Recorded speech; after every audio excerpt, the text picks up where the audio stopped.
വാർത്തകൾ വിശദമായി നോക്കാം. അനധികൃത സ്വത്ത് സമ്പാദന പരാതിയിലെ CBI അന്വേഷണം നേരിടാൻ ഉറച്ച് കിഫ്ബി CEO KM എബ്രഹാം കേസിലെ ഗൂഢാലോചന അന്വേഷിക്കുമെന്നാവശ്യപ്പെട്ട് എബ്രഹാം മുഖ്യമന്ത്രിക്ക് കത്ത് നൽകിയത് ഇതിന്റെ ഭാഗമായാണ്.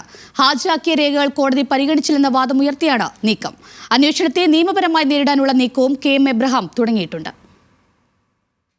ധനവകുപ്പ് സെക്രട്ടറി ആയിരിക്കെ KM എബ്രഹാം അനധികൃത സ്വത്ത് സമ്പാദനം നടത്തിയെന്ന് കാട്ടി പൊതുപ്രവർത്തകൻ ജോമോൻ പുത്തൻപുരയ്ക്കലാണ് പരാതി നൽകിയത്. മുംബൈ, തിരുവനന്തപുരം എന്നിവിടങ്ങളിലെ അപ്പാർട്ട്മെന്റും കൊല്ലം കടപ്പാക്കടയിലെ കെട്ടിട നിർമ്മാണവും ചൂണ്ടിക്കാട്ടിയായിരുന്നു പരാതി. വർഷങ്ങൾ നീണ്ട നിയമവ്യവഹാരങ്ങൾക്കൊടുവിലാണ് ഹൈക്കോടതി CBI അന്വേഷണത്തിന് ഉത്തരവിട്ടത്. തന്റെ ഭാഗം കേട്ടില്ലെന്ന് ഉത്തരവ് വന്നതിന് പിന്നാലെ KM എബ്രഹാം ആരോപിച്ചിരുന്നു. ഹാജരാക്കിയ രേഖകൾ പഠിച്ചില്ല എന്നായിരുന്നു ആരോപണം. ഹർജിക്കാരൻ ജോമോൻ പുത്തൻപുരയ്ക്കലിന് വ്യക്തിപരമായി വൈരാഗ്യമുണ്ടെന്നും ആരോപിച്ചിരുന്നു. ഇത് നേരിടുന്നതിന്റെ ഭാഗമായാണ് ഇന്നലെ മുഖ്യമന്ത്രിക്ക് കത്ത് നൽകിയതും. കേസിലെ ഗൂഢാലോചന അന്വേഷിക്കണമെന്നാണ് ആവശ്യം. മുതിർന്ന IAS ഉദ്യോഗസ്ഥൻ ഗൂഢാലോചന അന്വേഷിക്കണമെന്നാണ് ആവശ്യം ഉന്നയിച്ചിരുന്നത്. ആവശ്യം സർക്കാർ പരിഗണിക്കുമോ എന്നാണ് ഇനി അറിയേണ്ടത്. അതേസമയം CBI അന്വേഷണത്തിനെതിരെ സുപ്രീം കോടതിയെ സമീപിക്കാൻ എബ്രഹാം നീക്കം നടത്തുന്നുണ്ട്. മുതിർന്ന അഭിഭാഷകരുമായി സംസാരിച്ചു എന്നാണ് വിവരം. CBI അന്വേഷണം സധൈര്യം നേരിടുമെന്നാണ് ഇന്നലെ പറഞ്ഞതെങ്കിലും അന്വേഷണത്തെ എതിർക്കാനുള്ള നീക്കം തുടരുകയാണ്